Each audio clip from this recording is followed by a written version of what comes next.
In this FreeCAD tutorial, we'll look at part design fillets and chamfers in more depth, from both a theory and practical perspective. We'll tackle some common problems that FreeCAD may throw up, and also learn a workflow that will help us create custom routed edges by using FreeCAD tools that we've learnt before. Understanding the makeup of fillets and chamfers in FreeCAD gives us the necessary background information to identify how this can be applied successfully. Here is an overview of a fillet. Chamfer will be similar except for the running edge shape and the meeting faces at the cross edge. When it comes to round versus cove, we don't have a direct choice or direction of the fillets or chamfers. They come directly from the third-party geometric kernel that FreeCAD sits upon and are dictated by the shape of the geometry the operation is being applied to. Outward fillets or rounds are applied to edges pointing outwards. If we wanted an inverted fillet, a cove, then we would need to create a stepped edge. In this example, a fillet is added to the inside edge, which is made up from a 5x5mm pocket. A 5mm fillet, well, it's actually 4.9mm. This prevents occupying the same edge as the adjacent one, which would cause an error. This creates an inward fillet. We would apply this to a normal edge. It would create the outward fillet. When creating a fillet in FreeCAD, imagine a ball rolling between the surfaces you want to fillet. The two lines where the ball touches are known as the spring edges. If those edges can't be created, the fillet won't work. The fillet radius must not be the same or larger than the nearby surface. The surface the fillet is going to occupy is marked with the green arrow. When we apply the fillet, we can see we start to approach the nearby surface. We have to stop just short of that edge, otherwise we'll go into failure. Also, the radius of the fillet must be smaller than the span of the face of the edge that it follows. Again, the surface the fillet is going to occupy is marked with a green arrow. When we apply the fillets, keep your eyes on the opposite edges. As the fillet grows, we start to encroach on one of the edges, and we have to stop just short of it, otherwise we're going to failure. Here you can see we have two edges, and between them we have a tangent arc. When our model has tangent edges and we apply the fillet just to one edge, the fillet will follow the tangent edge as well. If the fillet has a near tangency, then the fillet will error due to the default continuity between the two edges. Though it's obvious the face can take a larger fillet than the value supplied. We get the BRep_API command not done error. We can see the sketch in the near tangency. If we reduce the fillet's radius, it becomes more obvious what's happening. As the running edge radius encroaches on the neighbouring face, it starts getting close to error. We can see the curved running edge of the fillet and the non-tangent edge are starting to meet each other, directly on the edge that's vertical, the cross edge. A cross edge is an edge where two faces of a 3D model meet. As you can see, it doesn't look right, but this is easily solved. We just have to simply add the neighbouring edges. So all the edges that we want to fillet, we add those to the fillet, and it solves the issue. Also, the order in which we add fillets and chamfers can give a different look. Again, this is where certain issues can manifest.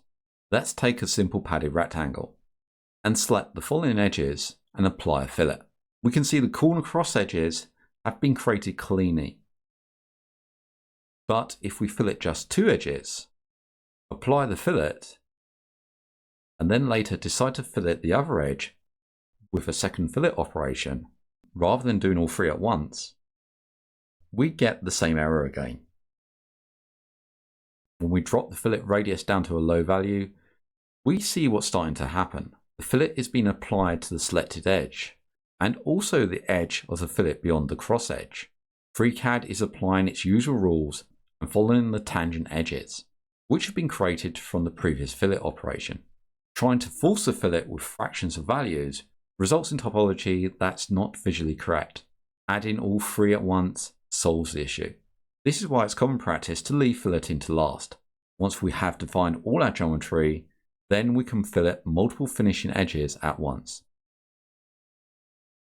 When looking at chamfers, we get a different behavior. to the extent that can be used in our favor to create different finishings. Here we have 3 selected edges with the chamfer applied, creating a result where the corner is cut by a triangle. If instead we add just 2 edges, followed by the third in a new operation, we get a much interesting result. Here we have some common edge finishes. Though the chamfer, cove and roundover can be applied by either the fillet or chamfer tool, the others require a different approach. So for this demonstration, we're going to be using a custom edge on this shape here. This is a simple pad from this sketch.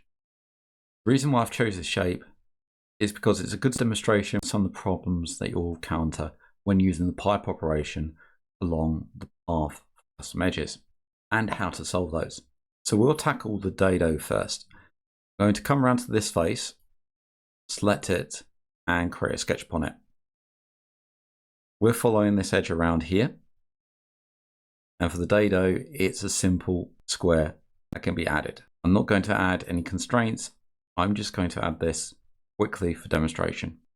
So our profile is sitting along this edge. Placing the profile is where the first challenge is. For this example, it's not too bad. We close, we have our profile. We can select the profile, and then I'm going to control select the edge. And what it'll do is follow this edge from its position, and we'll encounter a problem. So I've control selected all those edges, and we'll use a subtractive pipe. So straight away you can see a problem. And this is to do with the corner transition. So drop this down and use something like round corners, and then we get transition that we need. Look from the top, we can see it's even. And if I OK that, we have this edge. Now this doesn't work when it comes to certain profiles. Let's take a step back. I'm just going to delete the subtractive pipe. Click on the sketch, press the spacebar so it's shown, and double click on it. I'm going to remove this, box select it, and then hit delete on the keyboard to remove it. And this time, I want to place a profile around this edge from this point here.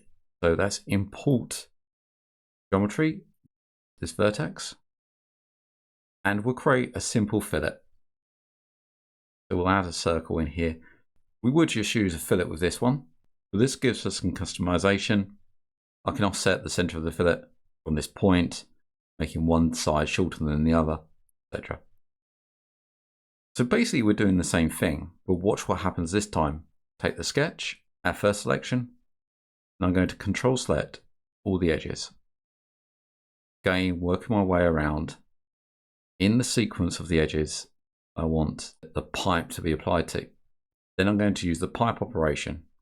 We can see we've got a failure, and if we look and try this time, change it to right corner, we can see we've got some problems. Even if we tried round corner and say changed our orientation mode to something like Fillet, it's not working. This is to do with how this profile has been created. Let's just cancel that. Let's go back to this sketch. What I'm interested in is the sketch origin, which sits here. We've attached this circle to the imported point here. So we've got a profile that's disconnected from the sketch origin. That is the main cause of the issue. So what I'm going to do is select this point, hit delete on the keyboard. That removes coincident constraint.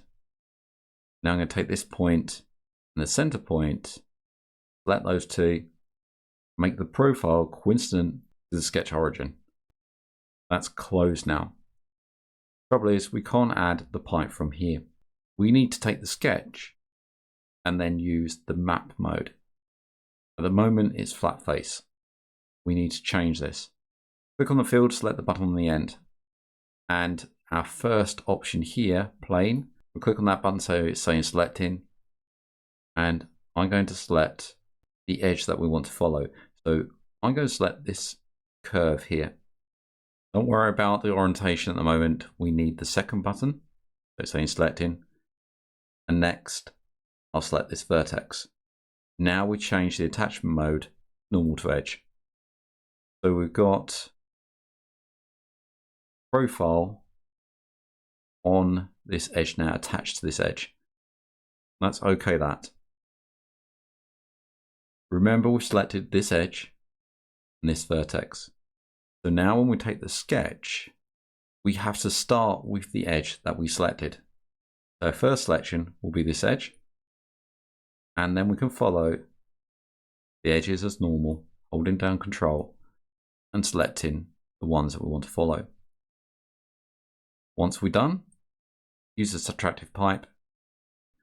We get the error, but when we change our corner transition, and because it's curved, I'm going to go for round corner, we get the transition that we need.